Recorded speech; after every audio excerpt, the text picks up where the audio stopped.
ఇదేనంటారా?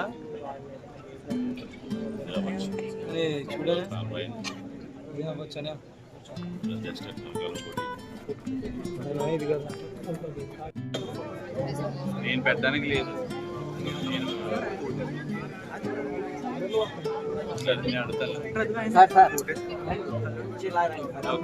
Joint collector జేసీ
గెట్టించుకుంటూ రాలే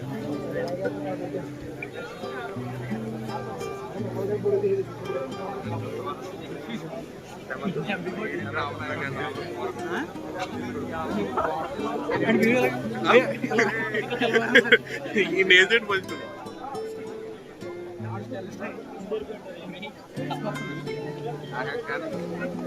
లోకేష్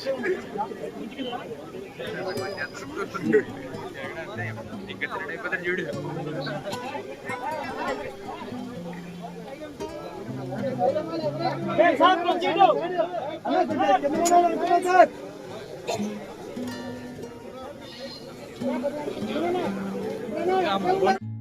చెప్తున్నారు రై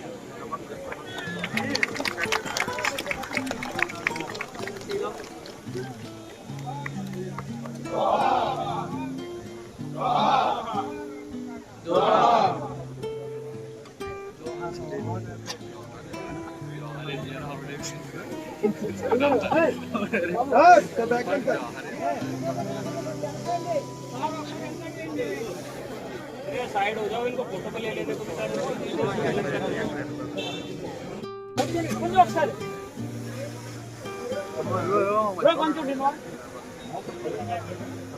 మీరు కొంచెం బ్యాక్ ఉండాలి.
అందులో మనం రకరకాల బాధ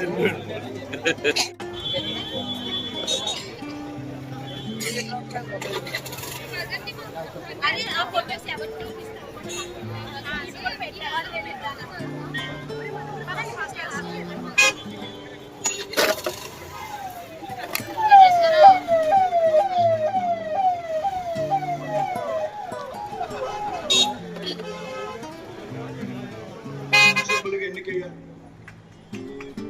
ప్రతి శాసనసభ్యుడు కూడా ఇవాళ ప్రజల్లో కలిసి మమేకమై కలిసి పనిచేసేటటువంటి శాసనసభ్యులు ఇవాళ ఈ జిల్లా నుండి ఎన్నికయ్యారు. కాబట్టి రాబోయేటువంటి రోజుల్లో ఈ జిల్లా అభివృద్ధిలో మీ వంతు సహకారం మాకు ఎప్పుడూ ఉండాలని ఈ సభాపూర్వకంగా కోరుతూ ఉన్నాను. ఇంకా మా పార్టీ నాయకత్వం విధంగా భారతీయ జనతా పార్టీ నాయకత్వం ఒక కార్యకర్తను గుర్తించి అభ్యర్థిగా నిర్ణయించినప్పుడు నాకు పెద్దగా ఇబ్బంది కలగకుండా నా పార్టీలో ఉన్నటువంటి రాష్ట్రంలో ఉన్నటువంటి నాయకత్వం కేంద్రంలో ఉన్నటువంటి నాయకత్వం చంద్రబాబు నాయుడు గారు లోకేష్ గారు కలిసి ఆలోచన చేసి 7 శాసనసభ అభ్యర్థులను కూడా సమన్వయపరిచి శ్రీనివాసవరం ఎట్టి పరిస్థితుల్లో గెలవాలా అనేటువంటి ఒక ఆలోచనని ముందు పెట్టినటువంటి వ్యక్తులు చంద్రబాబు నాయుడు గారు నారా లోకేష్. మీరందరూ ఆ విధంగా పెద్ద ఎత్తున గెలిపించారు. నేను చంద్రబాబు నాయుడు గారిని నారా లోకేష్ గారిని ఎప్పుడు కలవలేదు. ఒక నిమిషం సమయం తీసుకుంటారు గారు.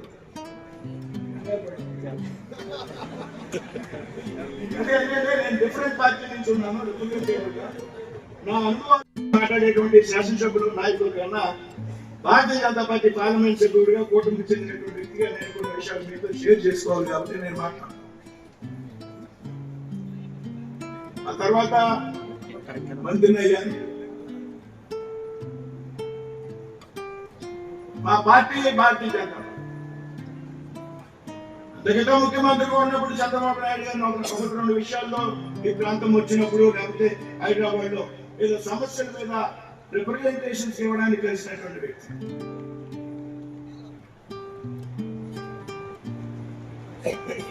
అంత సానుకూలమైనటువంటి అభిప్రాయం నేను భారతీయ జనతా పార్టీలో ఉన్నాను కాబట్టి, ఆ తర్వాత కాలంలో విడిపోయాను కాబట్టి కొంత బాధ ఉంది. అయితే 6 నెలల కాలంలో చంద్రబాబు నాయుడు గారి యొక్క విజన్, ముఖ్యంగా ఢిల్లీ వచ్చినప్పుడు ఆయన 2-3 రోజులు ఉంటే ఆయనతో ఎక్కువ సమయం గడపడానికి ఢిల్లీలో నాకు దొరుకుతుంది. అదేవిధంగా హైదరాబాద్ ఈ రాష్ట్రంలో అభివృద్ధి మీద ఆయనకు ఉన్నటువంటి విజన్, అంతేకాదు వ్యక్తులను ఆయన గౌరవించేటువంటి విధానం, వ్యక్తిని ఆయన ఒక ముఖ్యమంత్రిగా ఉండి ఆయన గౌరవించేటువంటి విధానం, ఆయన ఒక సమన్వయం కానీ ఆయన సమాధానం ఇచ్చేటువంటి తీరు కానీ మనకి నచ్చజెప్పేటువంటి విషయంలో కానీ నాకుండే చంద్రబాబు నాయుడు గారికి ఉన్నంత ఓపిక మరొకరికి ఉంటుందని నేను అయితే అనుకోవడం. అదేవిధంగా నారా లోకేష్ గారు ఈ మధ్య కాలంలో 2 సార్లు ఎక్కువ సమయం పెరిగి ఇవాళ రాష్ట్రానికి భవిష్యత్తులో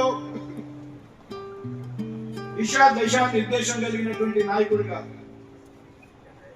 ఒక సమర్థమైనటువంటి నాయకుడిగా, ప్రజలతో మమేకమై కలిసేటువంటి విధంగా ఈ మధ్యకాలంలో 1 గంట పాటు నేను ఆయన హైదరాబాద్ లో కలిసి మాట్లాడుకోవడం జరిగింది. సమయం దొరికింది. రిసీవ్ చేసుకునేటువంటి విధానం చిన్నైనా పెద్దయినా, డబ్బున్నా లేకపోయినా, కార్యకర్తన్నా నాయకుడన్నా ఒకటే విధంగా ఆయన రిసీవ్ చేసుకునేటువంటి విధానం. ఇవాళ అక్కడ విగ్రహం దగ్గర ఆవిష్కరణ సమయంలో ఆయన అక్కడ కార్యక్రమాన్ని నడిపించినటువంటి విధానం, దానిలో పొడిగిన విద్యార్థి దగ్గర ఆగి మాట్లాడటం, ఒక ముఖ్యమంత్రి కొడుగా ఒక రాష్ట్ర మంత్రిగా దాంట్లో అక్కడ న్యూస్ పేపర్లో రోడ్డు మీద పడి ఉంటే ఆయన తీసి నలిపేసి పక్కన పాడేయడం, ఈయన కూడా మనం చూసుకొని నేర్చుకోవాలనేటువంటి విధంగా ఆయన అయితే గమనించారు. అంతేకాదు గౌరవించేటువంటి విధానం, పార్టీని కాపాడుకోవడం కోసం ఆయన తీసుకునేటువంటి రాజకీయపరమైనటువంటి నిర్ణయాలు కొన్ని మనకి నచ్చకపోవచ్చు, రాజకీయపరమైన నిర్ణయాలు మనకి నచ్చకపోవచ్చు, కానీ అభివృద్ధి విషయంలో, సమన్వయం విషయంలో, ఢిల్లీ పెద్దలను గౌరవించేటువంటి విషయంలో ఆయనకి ఏమాత్రం కూడా ఆయనకి వెనక చేసేటువంటి ప్రసక్తి లేదు. చక్కటి సమన్వయంతో ముందుకు వెళ్తున్నాం. వారిద్దరికీ నేను వ్యక్తిగతంగా అభినందిస్తున్నాను. నేను చెప్తున్నాను మీ అందరికీ, మా పార్టీ కేంద్ర నాయకత్వానికి చెప్పాను, రాష్ట్ర నాయకత్వానికి చెప్పాను. కాబట్టి భవిష్యత్తులో ఏదో స్లిప్ వచ్చింది, టైం అయిపోయిందని వచ్చింది. కాబట్టి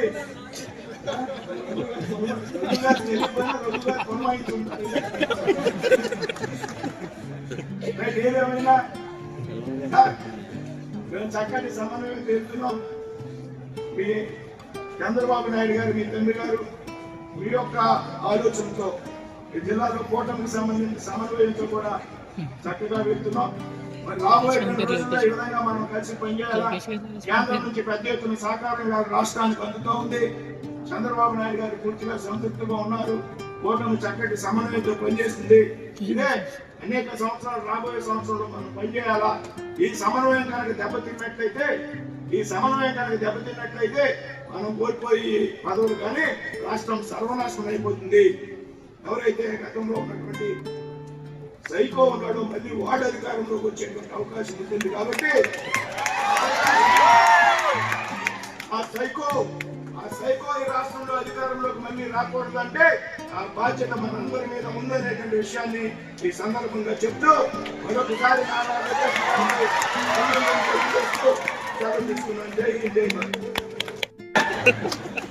చక్కగా చెప్పారు. ఆయన మాట చాలా అద్భుతం. ఇప్పుడు జగ్గయ్య గారు గుర్తొస్తారు ఆయన మాట్లాడుతూ ఉంటే. కానీ మరి ఆయన సమయం చాలా ఎక్కువ తీసుకున్నారు కాబట్టి మిగిలిన వాళ్ళందరి కోట కట్ చేసి ఇప్పుడు మనం అందరం ఎదురు చూస్తున్న గౌరవనీయులైన ఐటీ మరియు హెచ్ఆర్జీ మినిస్టర్ గారు మనం అందరం ఆయన స్పీచ్ కోసం చూస్తున్నాం. కాబట్టి ఇప్పుడు డైరెక్ట్ గా వచ్చేస్తాం.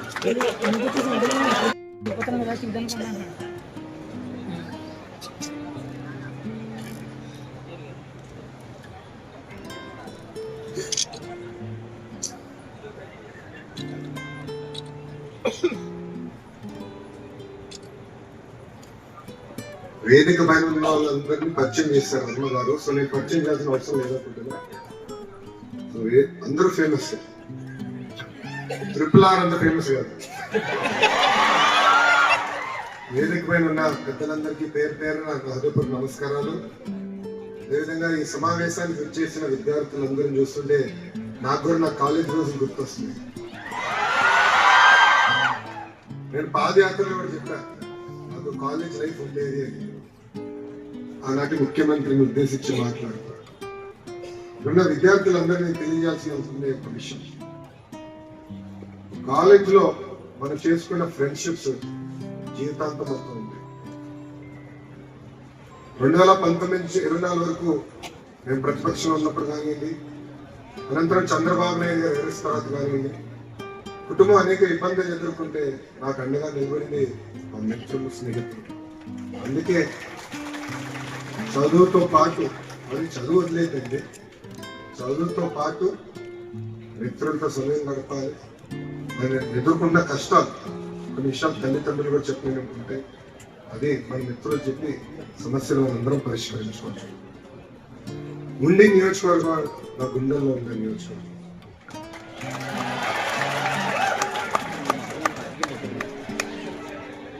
రఘురాజ్ గారి గురించి చెప్తా, ఉండి నియోజకవర్గం గురించి చెప్తా. గురువు గారు పెడుతున్నాడు.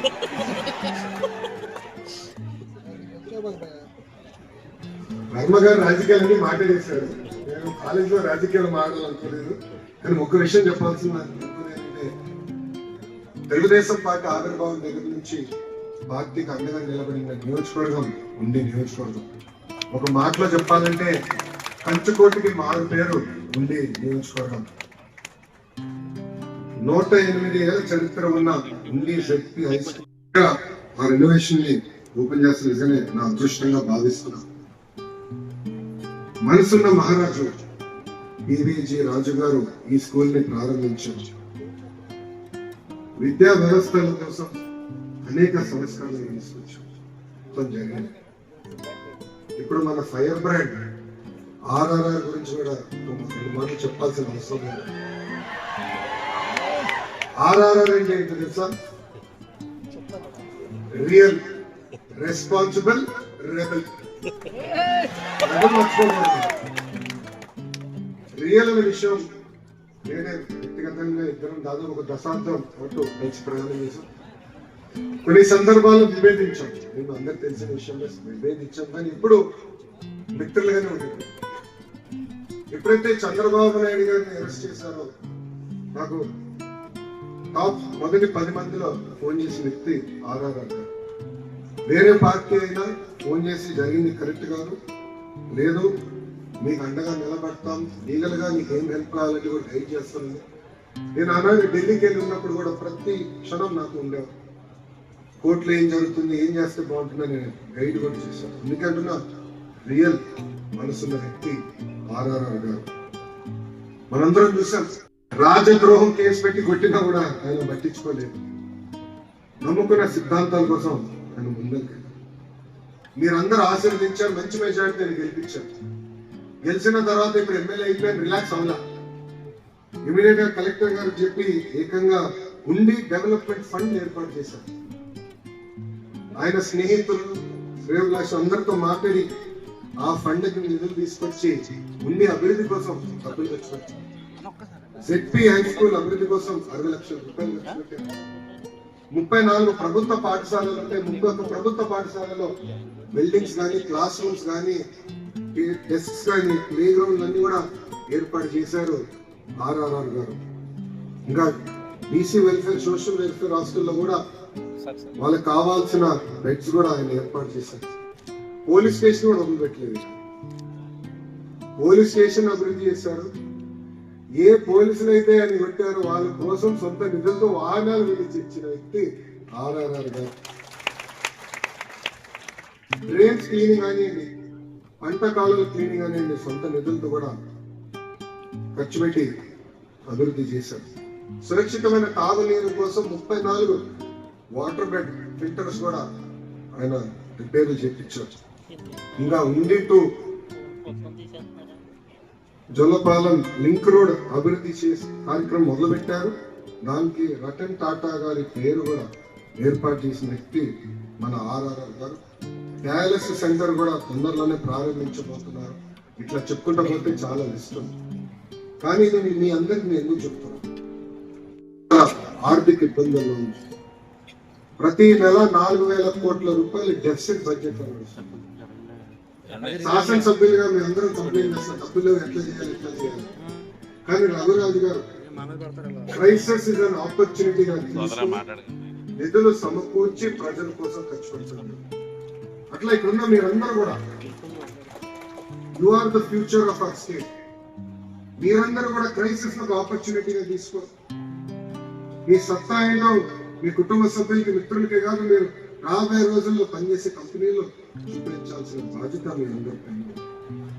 ఇంకా ఈరోజు కార్యక్రమం రాష్ట్రంలోనే మొట్టమొదటి పద్మ విభూషణ్ రతన్ టాటా గారి విగ్రహం ఆవిష్కరణ చేసింది. భారతదేశ చరిత్రలోనే రతన్ టాటా గారు ఒక బ్రాండ్. అసలు టాటా అన్న బ్రాండ్ ని ప్రపంచానికి పరిచయం చేసిన వ్యక్తి రతన్ టాటా గారు. వ్యాపారమే కాదు, విలువలు కూడిన వ్యాపారం చేయాలని పదే సమాజానికి చెప్పిన గొప్ప వ్యక్తి రతన్ టాటా గారు. కంట్రీ ఫస్ట్ అనే నినాదంతో ప్రపంచం మొత్తం వెళ్ళి కొన్ని సందర్భాల్లో హాస్టైల్ టేక్ ఓవర్ చేసే అవకాశం ఉన్నా కూడా నేను భారతదేశం బ్రాండ్ ఇమేజ్ దెబ్బతింటుంది, నథింగ్ డూయింగ్, నేను చేయనని చెప్పిన వ్యక్తి పూర్ణగారు ఆంధ్ర యూనివర్సిటీలో చదివి ఈ రోజు బ్యాంక్ ఆఫ్ అమెరికాలో నంబర్ 2 పొజిషన్ వైస్ చైర్మన్. ఆయన కలిసి రతన్ టాటా గారి గురించి మాట్లాడి ఆయన చెప్పారు, లోకేష్ అన్నాడు ఒక హోటల్ బ్రాండ్ కి హాస్టల్ టేక్ ఓవర్ చేసే అవకాశం ఉంది, అసలు తాజ్ హోటల్స్ ప్రపంచం మొత్తం తీసుకెళ్ళే అవకాశం ఉంది, ఆ రోజు చేద్దామని నేను సలహా ఇస్తే లేదు భారతదేశ బ్రాండ్ దెబ్బతింటుందని చెప్పిన వ్యక్తి రతన్ టాటా గారు నేను చెప్పారు. అంతేకాదు ప్రపంచంలో నష్టాల్లో ఉన్న కంపెనీలు ఈయన టేక్ ఓవర్ చేసి గవర్నర్ చేసి అంటే లాభాల్లో తీసుకొచ్చారు.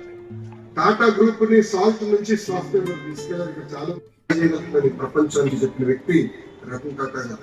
అంతేకాదు last 10 years of his life యువ పారిశ్రామికవేత్తల్ని ప్రోత్సహించాలి, వాళ్ళ కంపెనీలో నేను పెట్టుబడులు పెట్టాలని ఆయన సొంత డబ్బులు దాదాపు 50 కంపెనీలో ఆయన ఇన్వెస్ట్ చేస్తాం కూడా జరిగింది. ఇంకా సామాజిక కార్యక్రమాల్లో ఆయన చేసిన సేవల గురించి ఎంత మాత్రమే తప్పే. నాకు వ్యక్తిగతంగా తెలిసిన 2 విషయాలు చెప్పాలి. మా అమ్మమ్మ క్యాన్సర్ తో చనిపోయారు. ఆనాడు మా తాతగారు హైదరాబాద్ లో క్యాన్సర్ ఇన్స్టిట్యూట్ ఉండాలి, వరల్డ్ క్లాస్ ఇన్స్టిట్యూట్ ఉండాలి, మనకంటే ఆర్థిక వనరులున్నాయి, అమ్మమ్మని అమెరికాకి తీసుకెళ్లి ట్రీట్మెంట్ ఇచ్చాము. అలాంటి ట్రీట్మెంట్ హైదరాబాద్ కేంద్రంగా తీసుకురావాలని బసవతారకం క్యాన్సర్ ఇన్స్టిట్యూట్ ప్రారంభించారు, శంకుస్థాపన చేశారు. ఆనాడు అది తెలిసిన రతన్ టాటా గారు మొదటి 25 కోట్ల రూపాయలు ఆ ఇన్స్టిట్యూట్ కోసం ఇచ్చారు. ఇది ఇప్పుడు 25 కోట్ల రూపాయలు కాదు, ఇది 1992-93 ఒక్క ఫోన్ కి ఆయన 25 కోట్ల రూపాయలు ఇచ్చారు. అంతెందుకు మనం 2014లో తెలుగుదేశం ప్రభుత్వం ఉన్నప్పుడు హుదూద్ తుఫాన్ వచ్చింది విశాఖపట్నం. ఆనాడు నేను టాటా ట్రస్ట్ CEO ఫోన్ చేసి ఇట్లా హుదూద్ వచ్చింది కొంచెం ఆదుకోండి అని కోరితే ఆయన ఫోన్ పెట్టేసి 30 seconds తర్వాత నాకు ఎప్పుడే రతన్ టాటా గారితో మాట్లాడిన 3 కోట్ల రూపాయలు నేను ఇప్పుడు నిధులు ట్రాన్స్ఫర్ చేశామని చెప్పి డబ్బులు ఇస్తాం గొప్పగా. నేను అడిగాను ఎప్పుడు వస్తారు ఆయన, నా స్వార్థం కూడా ఉంది, గురువు గారు నేను కలవచ్చగలను, ఎప్పుడు వస్తారు ఆయన అని అడిగితే మాకు మార్కెటింగ్ అవసరం లేదు, మాకు ప్రెస్ రిలీజ్ అవసరం లేదు, ప్రజల్ని మీరు జాగ్రత్తగా చూడండి, డబ్బులు సరిపోతే మాకు ఫోన్ చేయండి మళ్ళీ ఇస్తానని చెప్పిన గొప్ప వ్యక్తి రతన్ టాటా. బాంబే హౌస్ టాటా సంస్థకి హెడ్ క్వార్టర్స్. అక్కడ నేను టాటా సన్స్ చైర్మన్ చంద్ర గారిని కూడా తెలుసు. ఆ రోజు అడిగా రతన్ టాటా గారు ఎలా ఉన్నారంటే చెప్పలేని పరిస్థితుల్లో మేము అందరం ఉన్నామని బాధపడుతున్నా చెప్పారు. నిజంగానే ఆయన చనిపోయే ముందర కూడా ఆంధ్ర రాష్ట్ర చరిత్రలో ఎప్పుడు జరిగిన విధంగా TCS ప్రకటిస్తాం జరిగింది. కనీసం 10,000 మందితో విశాఖపట్నంలో ఒక డెవలప్మెంట్ సెంటర్ ఏర్పాటు చేయబోతున్నాం. రాబోయే 3 నెలల్లో ప్రభుత్వం చేతుల్లో ఉన్న మిలినియం టవర్స్ లో 2,000 మంది పనిచేయబోతున్నారని సభాముఖం.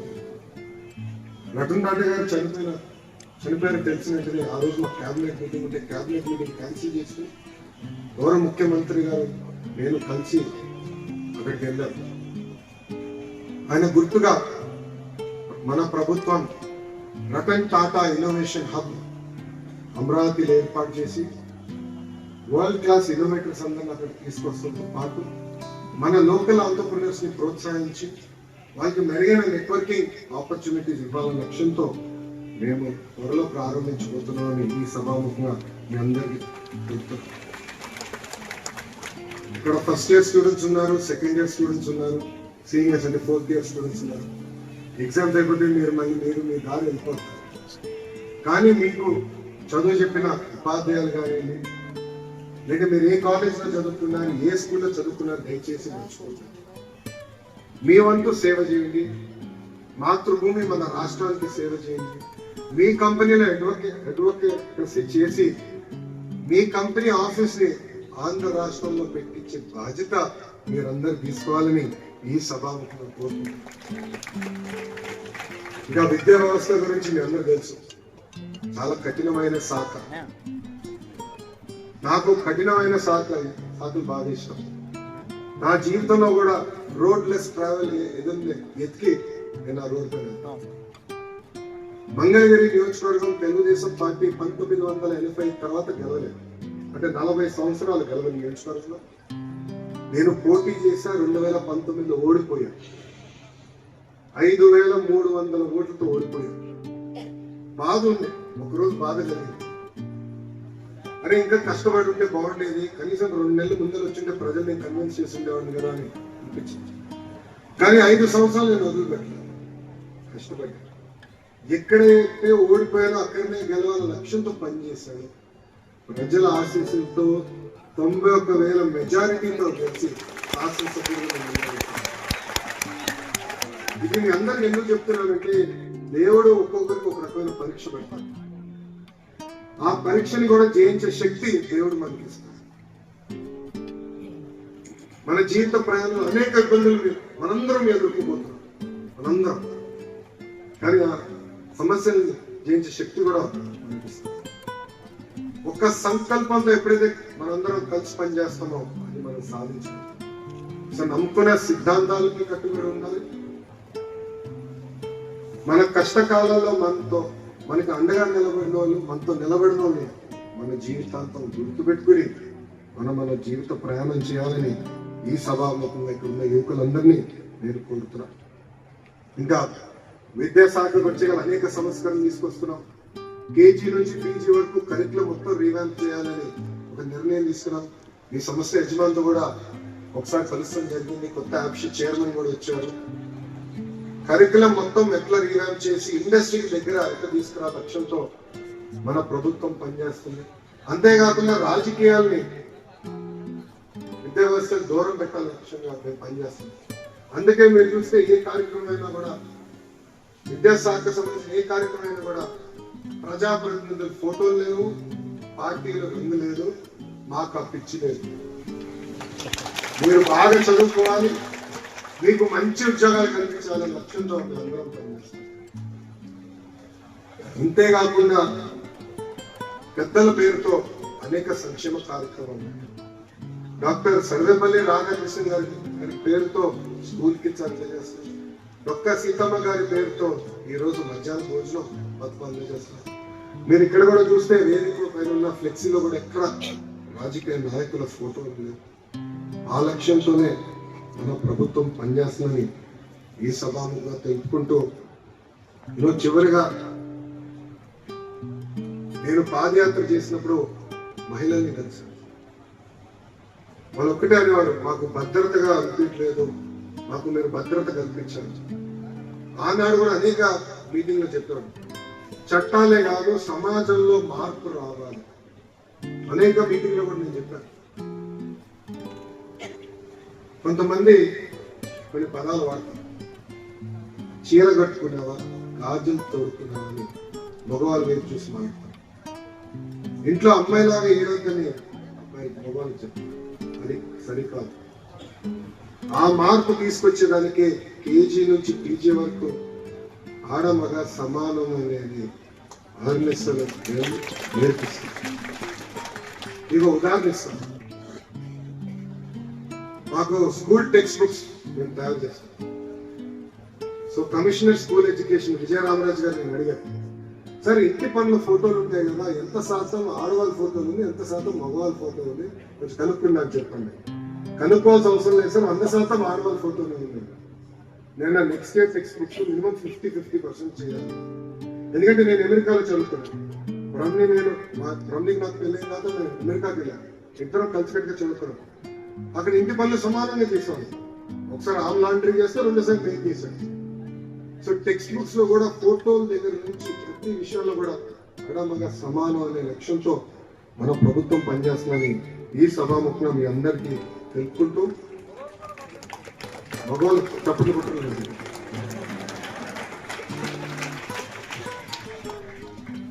ఈ మార్పు అనేది మన ఇంట్లో మొదలవాలి. ఈ మార్పు అనేది మన ఇంట్లో మొదలవాలి. ఎవరన్నా పదం అంటే రేపు తిరుగుబాటు చేయాలి, వాళ్ళు నేర్పించాలి. ఏమంటే నాకు లోకేష్ అన్న చెప్పారు, అందుకే మీకు చెప్తున్నాను, మీరు అందరూ చెప్పండి. మీకు అండగా నిలబడే బాధ్యత నాది. ఇంకా లాస్ట్ విషయం, గతంలో మనం డ్రగ్స్ పెద్ద ఎత్తున ఆంధ్ర రాష్ట్రంలో వచ్చింది. గంజాయి వల్ల తరాలే నాశనమైన పరిస్థితి. నేను పాదయాత్ర ప్రారంభించిన కరెక్ట్గా 22 రోజులు 23 రోజులకి చంద్రగిరి నియోజకవర్గం ఇక్కడ ఇలా మహిళలతో సమావేశం పెట్టినప్పుడు ఒక తల్లి మొక్క అంతా కట్టేసుకుని కళ్ళు కనపడుతుంది. ప్రత్యేక వచ్చి మీతో అన్నా నేను కలవాలంటే ఓకే మీడియాలో రమ్మంటే మీడియాలతో ఎవరు మిమ్మల్ని కలవాలి సార్ రామ్మ కూర్చుని మాట్లాడాలి. అప్పుడు ఆమె చెప్పింది 3 కూతురు, పెద్ద కూతుర్ని గంజాయికి బానిసం చేసి 30 రోజులు శారీరకంగా వాడుతున్నారు డ్రగ్ పట్టి. నాకు ఆ మాటలు కూడా ఎప్పుడు కూడా ఆ రోజు ఒక మాట నేను ఈరోజు సిఎంసి వెల్లూరుకి వెళ్తాను, డిఎడిక్షన్ సెంటర్కి మా పాపని తీసుకెళ్తాను, మాట సహాయం లేదు చేయండి సార్ అని చెప్పాను. అదే సందర్భంలో ఒక మాట మీరు కానీ సహాయం చేయకపోతే నా పెద్ద కూతురు నేను చెప్పేస్తాను, అప్పుడన్నా మా ఇద్దరు కూతుర్లు బాగుపడతారు. అంటే తల్లి ఆవేదన చూడండి. ఒక క్షణం హ్యాపీనెస్ కోసం ఒక కుటుంబం ఎలా నాశనం అవుతుంది అనే దానికి ఉదాహరణ. అందుకే డ్రగ్స్ వద్దు బ్రో అనే క్యాంపెయిన్ మేము రూపొందించాం. నక్సలిజం పైన ఎట్లయితే గ్రే హౌన్స్ ఆనాడు అన్నగారు ఏర్పాటు చేస్తారో డ్రగ్స్ పైన లీగల్ మన ప్రభుత్వం ఏర్పాటు చేసి చాలా సీరియస్ గా తీసుకుంటున్నాం. ఎవరన్నా వచ్చి మీకు డ్రగ్స్ లేని చాక్లెట్లు కానీ ఎన్నో ఇస్తే మేము కాల్ సెంటర్ పెట్టి మాకు మీరు ఫోన్ చేయండి, మాకు కంప్లైంట్ చేయండి. ఇది చాలా సీరియస్ గా తీసుకుంటుంది మన ప్రభుత్వం. అంతేకాదు మీరందరూ సినిమాలు బాగా చూస్తారని నాకు తెలుసు. సినిమా వచ్చే ముందర థియేటర్లో ఎవరు వస్తారండి? గట్టిగా చెప్పండి ఎవరు? ముఖేష్ దగ్గుతూ ఉంటాడు, మనం అందరూ నవ్వుతున్నాం. ఇప్పుడు కూడా నవ్వుతాం, ఇట్లా దగ్గుతూ ఉంటాడు, ఏముంది లేదు దీనివల్ల.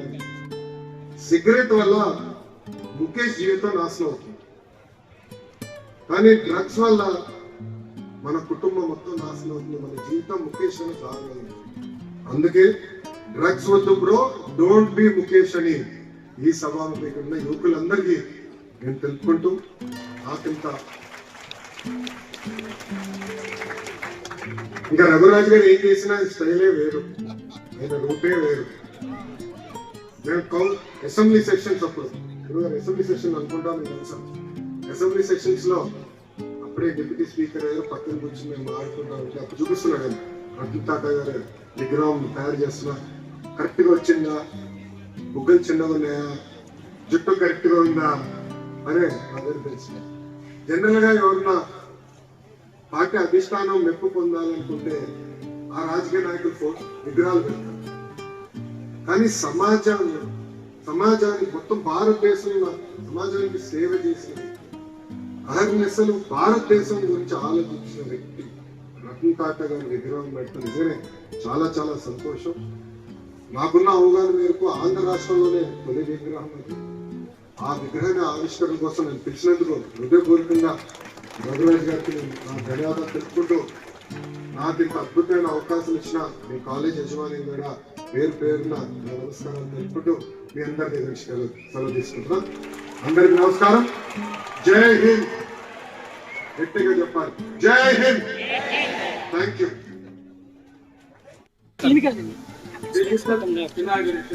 ఐటీ శాఖ మంత్రులు రావద్దు, డిజిటల్ ఎంచుకోవాలి.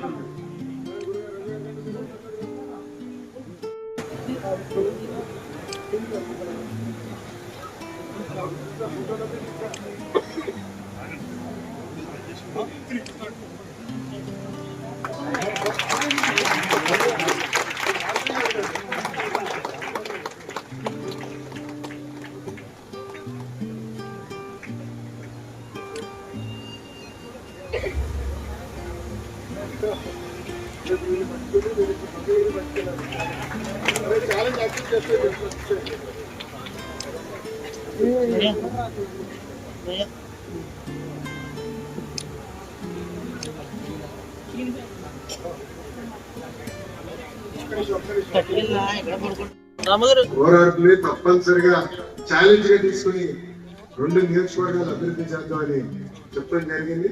అదేవిధంగా రాష్ట్ర ప్రభుత్వం నుంచి కూడా సహకారం అందించే బాధ్యత మేము తీసుకుంటామని గురువు గారికి తెలుపుకుంటూ మీ అందరి నుంచి సెలవు తీసుకుంటాం. అందరికి నమస్కారం. జై హింద్.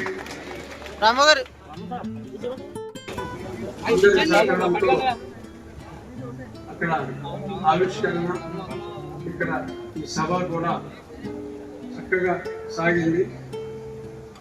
ఇందుకు నాకు సహకరించిన ముఖ్యంగా ఎస్ఆర్కే యాజమాన్యానికి ఆ డిజైనింగ్ స్టేజ్ నుంచి తర్వాత ఆ ప్లేస్ సెలెక్ట్ చేసినప్పుడు మళ్ళీ ప్రభుత్వం ఎక్స్పాన్షన్ ఆఫ్ ద రోడ్స్ దేనికి ఆటంకం లేకుండా సహకరించిన కలెక్టర్ శ్రీమతి నాగేశ్వరి గారు, అలాగే జాయింట్ కలెక్టర్ రాహుల్ గారు, ఆర్డీఓ ప్రవీణ్, అలాగే ఈ సభ ఆజ్ఞతో ఎటువంటి ఇబ్బంది లేకుండా జరగడానికి సహకరించిన పోలీస్ శాఖ మహేష్ గారికి, అశ్వి గారికి, డిఎస్పీ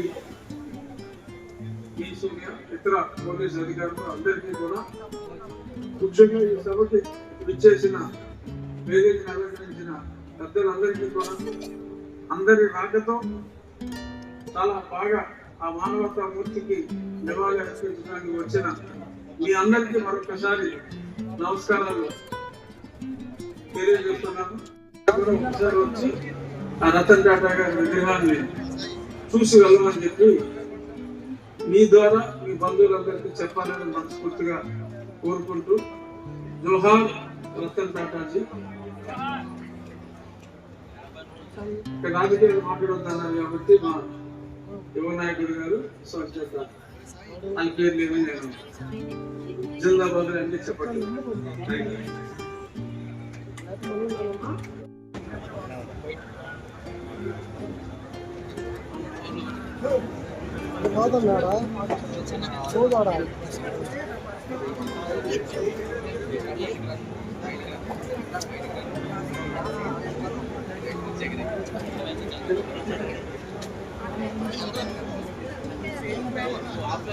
ఆఫ్లైన్